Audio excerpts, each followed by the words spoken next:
a statement, the palace said the Queen died peacefully at Balmoral this afternoon.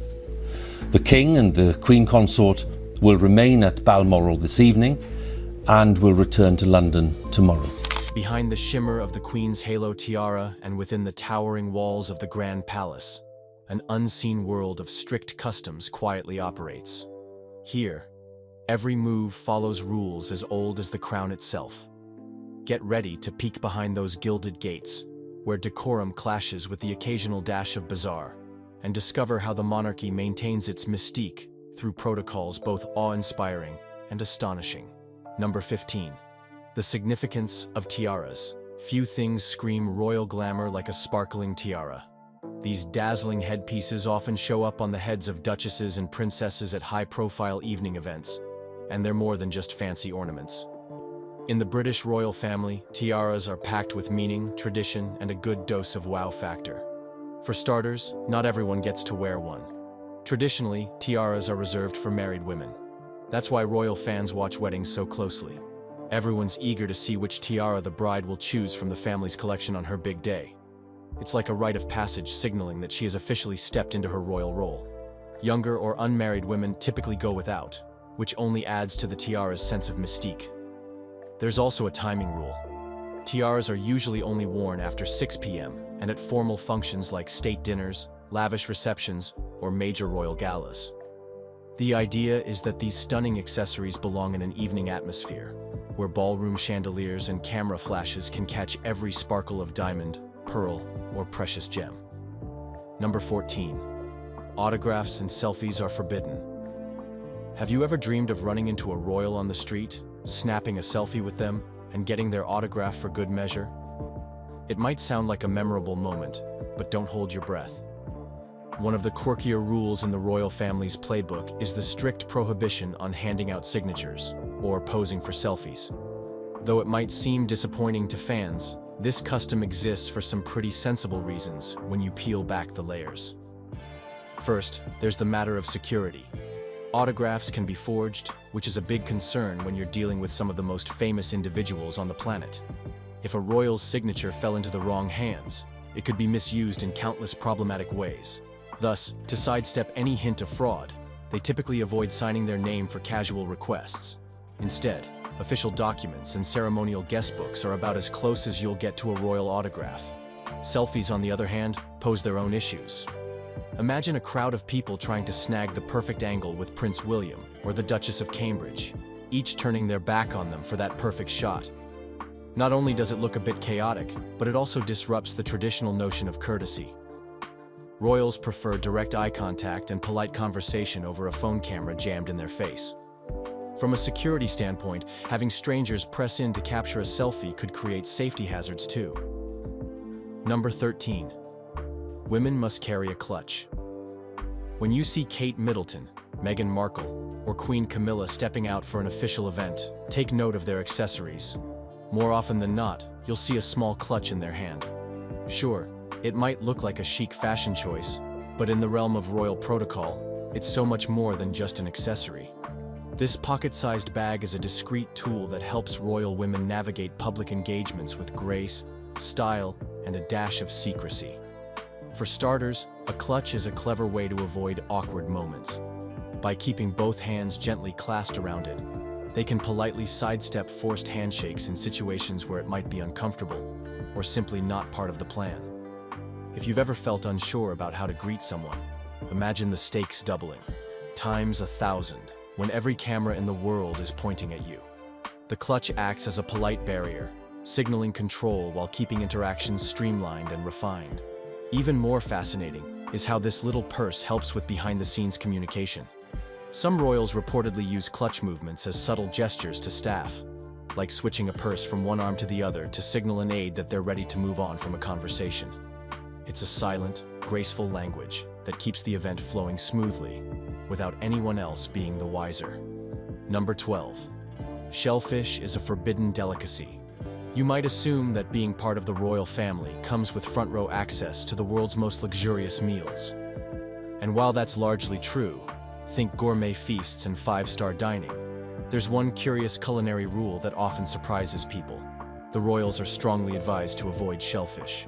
At first, it sounds like a bizarre ban for a group frequently attending lavish banquets, but behind this rule lies a very practical rationale.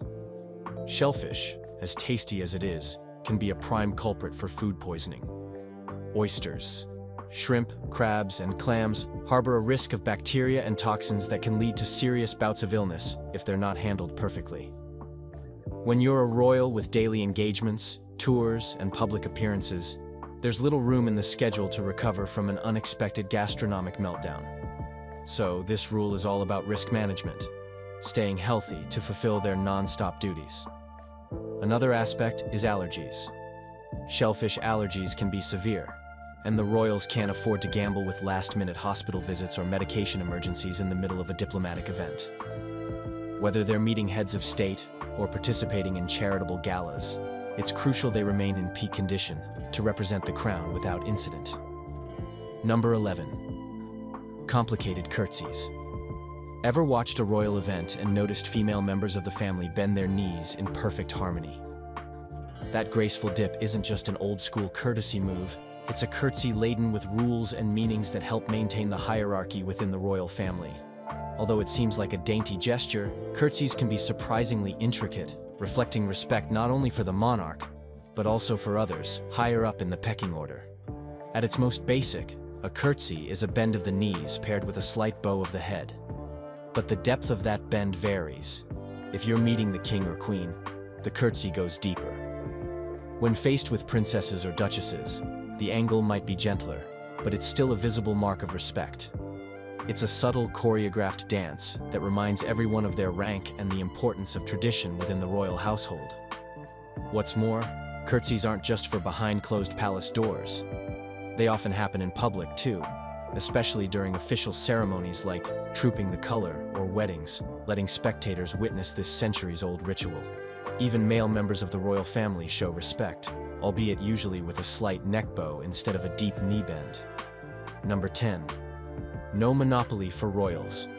Imagine a friendly family gathering in a royal palace, complete with fine china, high ceilings, and priceless paintings around every corner. Yet, amid the grandeur, there is one surprisingly humble item that's off-limits for the Windsors, the classic board game Monopoly. At first glance, it might seem odd that the family can't enjoy a quick round of property trading fun, but the ban is real and has been mentioned publicly by Prince Andrew himself. The culprit, as he explained, is the game's tendency to spark overly heated rivalries, arguments, and a level of competition that doesn't fit the polite, composed image the royals aim to maintain. You might wonder why this is such a big deal. Monopoly, after all, is just a board game played by people worldwide.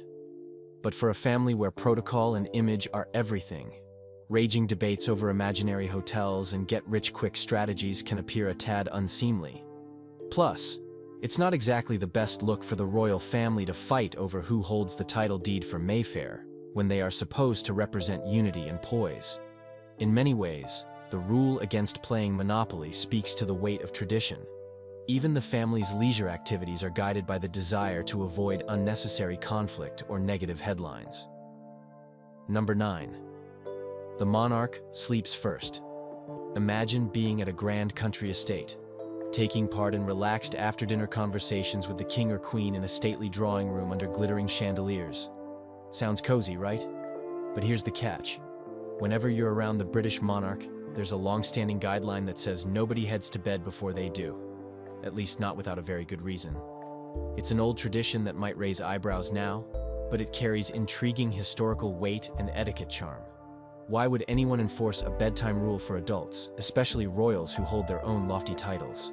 One reason is pure respect for the reigning monarch. In centuries past, the king or queen was the ultimate authority. Waiting until they retired for the evening was a sign that you acknowledged their high rank and final word. Another reason is logistical. If there's vital business or urgent news, the monarch should be available without people scattering off to bed too soon. Of course, times have changed. Modern monarchs aren't quite as strict about this, and informal family gatherings at private estates might not always follow the same rules as official events. Yet the idea remains in place for more formal occasions. It's a subtle reminder that monarchy isn't entirely about glitz and glamour. there's a protocol and a hierarchy that even family members must respect. Number 8. Gifting the royals. Believe it or not, any gift received during an official royal engagement is technically not personal property of that royal. It's considered an official gift that belongs to the crown. That might sound strict, but it helps the family stay neutral and avoid complicated situations. Imagine if the monarch started collecting lavish items from influential people. Accusations of favoritism or inappropriate influence could quickly follow. By having a policy that lumps every present under official, they keep things transparent and respectful. So what becomes of those gifts? Some can end up on display in royal residences or go into storage if they're historically significant. Others might be donated to museums or charities, or even passed on to other organizations. There's also a possibility that a royal might use a gift once in a while, especially if it's something practical or sentimental. But rest assured, they can't just sell it or trade it for something else. While it might seem a bit impersonal, this rule helps maintain the dignified and impartial image of the royal family. They attend hundreds of engagements every year, and the sheer amount of gifts can be overwhelming, ranging from handmade artwork by local school children to pricey statues from foreign diplomats. Having a clear protocol ensures no single item or giver gains too much influence.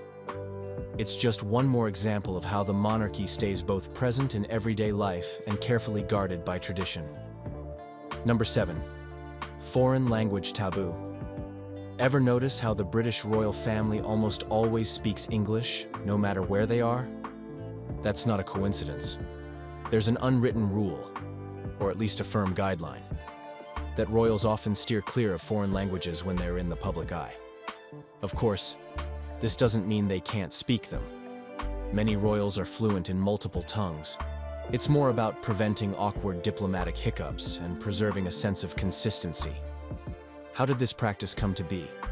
For one thing, English is widely spoken around the globe, so it's a safe default for official speeches and public remarks. You can imagine the potential pitfalls if a royal tries to speak another language and gets tripped up by idioms or accidentally uses a phrase with the wrong nuance. Unintentional errors could cause minor international uproars, something the royals work hard to avoid. By sticking to English, they reduce the chance of misunderstandings and keep things firmly under control. That said, it's not an absolute ban. If a royal is on a state visit to France, for example, they might throw in a short greeting like bonjour as a friendly nod to the local culture. It's a gesture of goodwill and respect, but remains carefully rehearsed and minimal. Extended public speeches in any language besides English are quite rare, though. Number 6. The royal protocol for mourning. Even in moments of deep sadness, the British royal family follows a code of behavior that's steeped in centuries of custom. This is especially apparent when a family member passes away. During a designated mourning period, everyone is expected to dress in dark shades, usually black, at all times when they're likely to be seen. That includes official engagements and even the moments when they step off a plane from an overseas trip. This dress rule isn't just about formality. It serves as a public signal of grief and respect, letting the country and the world know that the royals stand united in sadness. In the past, the monarch and close family members would wear entirely black outfits, sometimes for weeks or even months, depending on the closeness of their relation to the deceased. While the modern approach is a bit more flexible, the idea of using attire to show mourning remains a cornerstone of royal tradition. There's also an expectation that most public appearances or celebrations are delayed or canceled during this time. The logic is simple. While the family grieves, it's not the moment for fanfare or parties. This extends a sense of solidarity and empathy to the wider public, many of whom are also feeling the loss. For instance, the passing of a long-reigning monarch like Queen Elizabeth II doesn't just affect immediate relatives. It leaves an impact on the entire nation and even parts of the global community. Number 5. Strict dress code. If you think picking an outfit in the morning is tough, try stepping into the shoes of a British royal. From hats to hemlines, the royal family follows a dress code that would make even the most seasoned fashionista pause. These style rules aren't just about looking nice, but about upholding time-honored customs that remind everyone of their unique position in the world. For starters, royal women often wear hats at daytime events. This goes back to a time when it was considered rude for a woman to show her hair in public. Though trends have changed, the tradition of wearing hats remains strong, adding a touch of glamour and tradition to important daytime appearances. Then, after 6 p.m., and especially for really fancy events, tiaras replace hats. But here's the catch. Only married women are allowed to wear them, giving each glittering headpiece an extra layer of meaning. Next up is modesty. You won't see super short skirts or revealing necklines when a royal steps out. Skirts and dresses generally fall around the knee, and shoulders remain covered, reflecting a sense of propriety and formality that dates back generations. Additionally, Queen Elizabeth II was known for wearing bold, bright colors. While this was partly a personal preference, it also helped onlookers spot her easily in a crowd. Number 4. No casual eating once the monarch is finished. Picture a grand dining hall decked out with gleaming chandeliers, sparkling silverware, and neatly placed name cards. Now imagine the British royal family sitting around an elegant table, engaging in polite small talk over a multi-course meal. Everything seems calm and refined, until the monarch puts down their fork. At that exact moment, the meal is essentially over for everyone present. This strict custom says that once the monarch is done, so is everybody else. To an outsider, that might feel like a lot of pressure. What if you're just about to enjoy your last bite? But the rule has a clear purpose. It honors the monarch's status as head of the family and, more symbolically, as head of state. Historically, the custom ensured that no one was left chatting or eating after the monarch retired, preserving a sense of neat formality. These days, modern monarchs often pace themselves so they don't rush family or guests through a meal. Even so, the rule stands firm in official settings. While that might sound intimidating, the atmosphere at royal dinners can be surprisingly warm. Guests are encouraged to speak with those seated next to them, and there's a tradition of turning to chat with the person on the other side for different courses. But if you're invited to one of these occasions, don't get too absorbed. If the monarch sets down their fork, you should gracefully set down yours too. Number 3. Royals do not cross the politics line. One of the biggest unwritten rules for the British royals is that they stay completely neutral when it comes to politics. That means no public declarations, no endorsements, and definitely no stepping into the voting booth. In the United Kingdom, it's tradition, though not law, that the monarch neither votes nor publicly leans toward any political party. This neutrality has deep roots. The royal family serves as a unifying symbol for the country, and their role stretches far beyond any political divide. By avoiding partisan issues, they remain representatives for all citizens, not just those belonging to one group or another. That's why you won't catch them voicing opinions on controversial bills or policies, whether those topics concern taxes, healthcare, or international relations. And it doesn't stop with the reigning monarch. Other senior royals follow a similar code, making sure they don't spark headlines by diving into the political fray. Sure, they can champion causes like mental health, environmental preservation, or charitable work. That's fine, as it's generally seen as beneficial to society. But you won't hear Prince William or Princess Catherine endorsing any candidate or tweeting about upcoming votes. Number 2. The intricacies of royal travel. When the British royals travel, they follow a set of guidelines that might seem over the top, but all serve to protect the monarchy's image and ensure everyone's safety. From who's allowed to fly together to what they must pack, royal family trips are practically choreographed. One long-standing guideline concerns multiple heirs traveling by plane. Tradition says 2 direct heirs shouldn't fly on the same aircraft in case of an accident. That's why, for many years, Prince William and Prince George weren't allowed to fly together without special permission from the monarch. These days, some rules have relaxed. Modern royals do occasionally bend this for convenience, but the principle remains that preserving the line of succession is a serious business. Also, there's the famous requirement to always pack a funeral-appropriate outfit, typically black. This stems from an episode involving Queen Elizabeth II. She was in Kenya when her father passed away, and she didn't have a mourning outfit ready when she arrived back in the UK. Since then, it's been standard procedure for the royals to include dark attire in their luggage, no matter the destination, just in case they must quickly appear in public during a time of loss. Number 1. The royals' Christmas traditions. When December rolls around, even the British royals get into the festive spirit. But not quite the way you might expect. Their Christmas celebrations are packed with charming traditions and a dash of old-world formality. Each year, they flock to Sandringham, the monarch's country estate, where they swap lavish palaces for a cozy holiday vibe, at least by royal standards. One well-known tradition is their walk to the local church on Christmas morning. Residents and fans gather along the path, hoping to catch a glimpse of the royals in their holiday finery. After the service, the family heads back for a hearty meal, which often includes turkey with all the trimmings. Don't be surprised if the Queen or King has their own unique twist on the menu. It's their table after all. On Christmas Eve, the family opens gifts, following the German tradition passed down through Queen Victoria, who had German heritage. But these aren't usually diamond bracelets or sports cars. Instead, they exchange gag gifts or cheaper knickknacks to keep it lighthearted. Over the years, stories have floated about joke presents, like a silly shower cap, creating fun moments behind closed doors. It's a playful break from their usual reserve. In the end, all these rules, both ancient and modern, highlight how truly different life behind palace walls can be. They reveal a world where tradition, duty, and public image guide even the simplest actions.